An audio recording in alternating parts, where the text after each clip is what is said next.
3 പതിറ്റാണ്ടിലേറെയായി UAE, Saudi Arabia, Kuwait, Oman, Qatar, Bahrain തുടങ്ങിയ Gulf രാജ്യങ്ങൾ കെട്ടിപ്പടുത്ത സ്ഥിരതയുടെയും സമാധാനത്തിന്റെയും മുഖമാണ് ഈ യുദ്ധത്തിലൂടെ തകർന്നു വീണത്.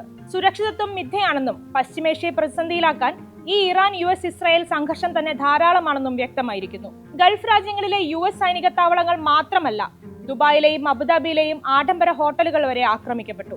സുരക്ഷിത സ്വർഗം എന്ന് പേരുകേട്ട ദുബായിയും ഇനി അത്തരമൊരു അംഗീകാരത്തിന് അർഹമല്ലെന്ന് മനസ്സിലാക്കേണ്ടിയിരിക്കുന്നു.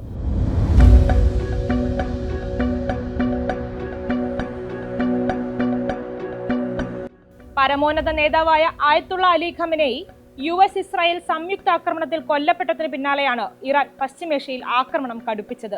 ഖമനേയി ഇറാന് മാത്രമല്ല, ലോകമെമ്പാടുമുള്ള ഷിയ മുസ്ലിങ്ങളുടെ തന്നെ പരമോന്നത നേതാവാണ്. ഖമനേയിയുടെ വധത്തിനു പിന്നാലെ പാകിസ്ഥാനിലും ഇന്ത്യയിൽ കശ്മീരിലും അടക്കം ഷിയ മുസ്ലിങ്ങൾ പ്രതിഷേധിക്കുന്നത് നമ്മൾ കണ്ടതാണ്. പലസ്തീനെതിരായ ഇസ്രായേലിന്റെ ആക്രമണങ്ങളിൽ പലപ്പോഴും GCC രാജ്യങ്ങൾ മൗനം പാലിച്ചപ്പോഴും ഗാസയ്ക്ക് പൂർണ്ണ പിന്തുണ പ്രഖ്യാപിച്ച രാജ്യം ഇറാനാണ്.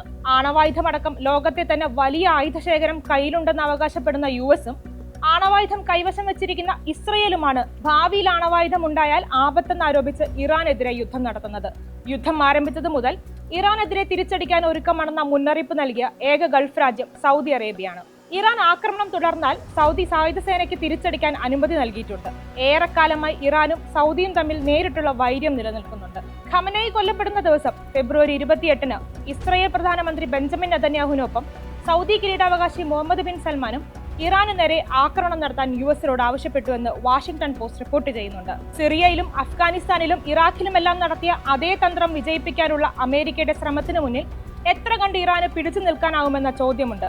സുന്നി മുസ്ലിം ഭൂരിപക്ഷമുള്ള ഗൾഫ് രാജ്യങ്ങളുടെ US ഇസ്രായേൽ പ്രീണനം ഇറാനെ സർവനാശത്തിലേക്ക് നയിക്കുമോ എന്നും യുദ്ധാനന്തരം കണ്ടറിയേണ്ടതാണ്.